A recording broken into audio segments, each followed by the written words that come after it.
Впрочем, сега го правя заради едни папагали, където преди време в нашия квартал, в Света Троица, искаха да се слага зелена зона. Много било хубаво. Сега ще им кажа на тия папагали, смешници, идиоти, олигофрени, защо не е хубаво да се слага такава зелена зона. Тук съм сега в Сердика, тук хората се отказаха от такова нещо, макар че навсякъде около тях има зелена зона. Преди малко бех свидетел на колега, куриер, как му служиха скоба, а не беше спрял на място. На Димитър Петков и на Пиротска, той си беше спрял на самия остров на ъгъла, като предната му гума само беше прекрачила едното място, което е отпред. Имаше кола. И му беха служили скоба, капутите мръсни, пелерашчетата мръсни долни, от градска мобилност с мангасари, едни двама. И просто имаха късмет, че не ми беха служили на мене скоба. Защото флекса ми е багажник.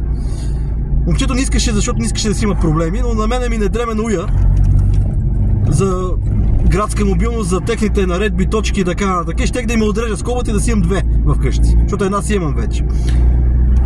И за тия папагали, дето там се хваляха, искаме зона, защото ще не имаме место, мога да им кажа, че това е един рекет.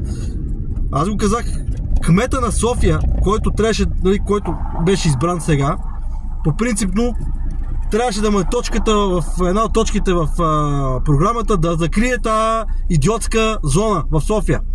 Само около жълтите павета, там зона да се плаща. Който иска да си ходи в идеалния баш в центъра на София, в пъпа на града, да си плаща. Но на Димитър Петков, къде е почти края на центъра, то пак се централна част на София, но е края, да ми правят зона и да ми слагат скоби на коли, просто защо не ми служиха на мене. Защо не ми служиха на мене да им отрежа, да си добавя към колекцията втора. Аз много искам, чакам такъв момент да ми сложат втора скоба, за да я отрежа. Една си имам.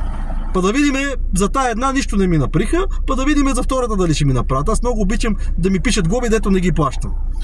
И чакам ги, обаче ето късмет, малък шанс, че не ме фанаха мене за това нещо. Просто там да ми беха служили скоба, както беше спрял това момче. Жалко, че се оплаши, не иска да му помогна с флекса и си плати, ме фана я чак на мене, че си плати 30 лева на тия капути, но въпросът е, че затова исках да им кажа на тия нещастници, олигофрени и кретени там от нашия квартал, дето искаха толкова много, ревеха като вдовица за хуй, че искат ли зелена зона. Зелената зона няма да ви помогне, бе, нещастници. Зелената зона няма да ви помогне. Това е тъпия човек, си е тъп. Тъп се ражда, тъп върви и тъп си умира. Това е. Искам да ви кажа на тия олигофрени, кретени и малумници, дето искаха зона. Няма да ви помогне зоната. Докато не изчистите старите бараки на вашите съседи, дето не си ги карат и седат с години там, няма да ви помогне зоната. Така че, това е положението. А на педерачите от градска мобилност ще им кажа други път на мен да ми сложат скоба. Ако ме запомнят така, физиономически да ми сложат скоба, за да отрежа да си имам две. Една имам горе в гаража, ще си добавя още една. И мога после да им ги продам, ако искат. Също 30 лева. Айде, чао!